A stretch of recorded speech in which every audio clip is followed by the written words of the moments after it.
MacBook air এটা আজকে কিনলাম। তো এটা হচ্ছে 13 ইঞ্চি ম্যাকবুক এয়ার ল্যাপটপ। তো দেখি এটা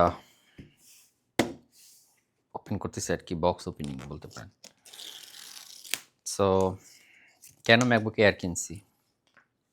আমার অলরেডি ডেলের দুটো ল্যাপটপ আছে, এইচপির একটা আছে, বাট কিছুদিন আগে আইপ্যাড প্রো কিনলাম, কিন্তু তারপর আমি ম্যাকবুক এয়ারটা কিনছি কারণ এটার প্রয়োজন আছে। ম্যাকবুক এইচপি বা ডেল আর ম্যাকের সাথে পার্থক্য হলো, আমি আজকে যখন বেস্ট বাই গেলাম, আমি ওইখানে অন্যান্যগুলোও বেশ কিছুক্ষণ আমি আর কি ইউজ করে দেখছি।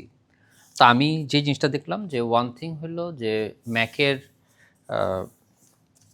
টা অত সহজে আর কি গরম হয় না আর কি, আর হচ্ছে সিম্পলিসিটি আর কি। হ্যাঁ, তো ধরেন আমার একটা ট্রাভেল একটা ল্যাপটপ প্রয়োজন ছিল। ওয়াও, সো বিউটিফুল রাইট, সুন্দর মিডনাইট ব্ল্যাক। সো আমার আসলে যখন আমি ট্রাভেল করি, আমার জন্য বড় ল্যাপটপ ক্যারি করাটা আমার জন্য অনেক সময় পেইনফুল হয়ে যায়। বাট আমি চাই যেটা হচ্ছে একসাথে আমার ট্রাভেলে আমি এটা ইউজ করতে পারবো, এবং আমি ফাংশন লাইক, হ্যাঁ, প্রেজেন্টেশন, পাওয়ার পয়েন্টের কাজ এগুলো করতে পারি। So this is good I guess. As usual সাথে হচ্ছে ওদের সিম্পল যেই চার্জিং কেবল। আমার এই কারণে জিনিসটা খুব ভালো লাগে যে ওদের জিনিসপত্রগুলো খুব সিম্পল থাকে, একদম দুনিয়ার জিনিসপত্র দিয়ে ভরা রাখে না। So this is something I really love about Apple. আর টেকসই ব্যাপারটা তো অবশ্যই। এবং ওকে, ভেরি সিম্পল গাইডলাইন একটা দিয়ে দিছে। So let's see, I don't know, MacBook air আছে, কিছু গাইডলাইন দিছে, তারপর দেখা খুব ইম্পর্টেন্ট না। অ্যাজ ইউজুয়াল সাথে কি দিছে, সিম্পল চার্জার। আমার কাছে এই জিনিসটা আমার খুব ফাটাফাটি লাগে যে খুব সিম্পল ওয়েতে I don't even need to carry all the staff. So আমার যেহেতু আইফোন, তারপর হচ্ছে আপনার আইপ্যাড এবং অন্যান্য যে ডিভাইসগুলো, আমি খুব ইজিলি চার্জ দিতে পারবো এগুলো দিয়ে। So this is very simple, I my really love it. আমার শুধু এই কেবলটা ক্যারি করলেই হবে, হোপ সো। আর এটা এক্সট্রা ক্যারি করলে খুব একটা আমার কোনো প্রবলেম আমি দেখি না। তো okay fine, so this is something. How about this one?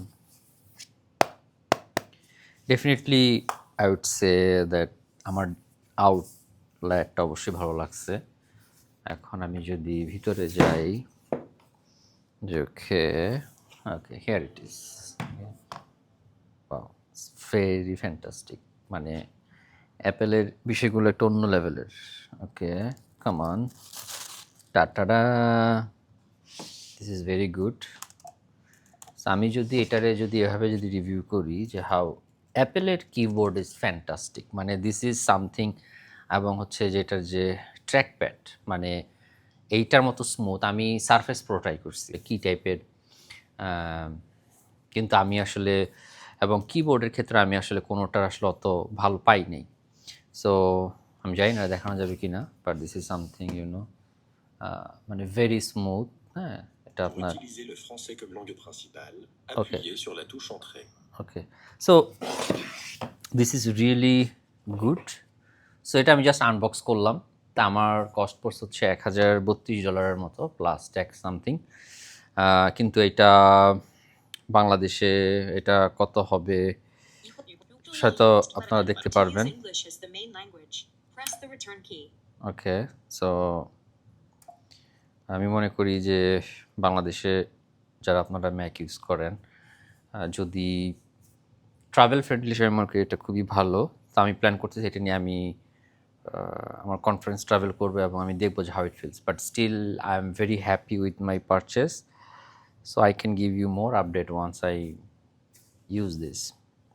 তবে যে জিনিসটা আমি আসলে খুব খুব দেখতে চাই সেটা হচ্ছে অ্যাপেলের হচ্ছে, মানে এই যে আমার একটা সমস্যা হয়ে গেছে যে আমি যে অ্যাপেলের যেই কী বলে এটাকে, আমি যে অ্যাপেলের যে আইফোন বা আইপ্যাড ইউজ করি, তো আইপ্যাডের ক্ষেত্রে আমি মানে খুব কমফোর্ট হয়ে গেছি আর কি, যে আইপ্যাডের যেই মানে টাচ স্ক্রিনটা। সো আমি মনে করি যে অ্যাপেল যদি তাদের এই পোর্শনে যদি টাচ স্ক্রিন নিয়ে আসে, এটা একটা অন্য লেভেলের রেভলিউশন লেভেলে চেঞ্জ হয়ে যাবে। কারণ আমি সারফেস প্রোর যখন আমি টাচ স্ক্রিন ইউজ করছি বা সারফেসের আমার খুব একটা ভালো লাগে নাই, যার যার ব্যক্তিগত ব্যাপার। So I am really happy with my purchase. So I will give more information once I use this. But I think this is very worth of price, and I really love black, and it's altogether I'm very happy with my purchase.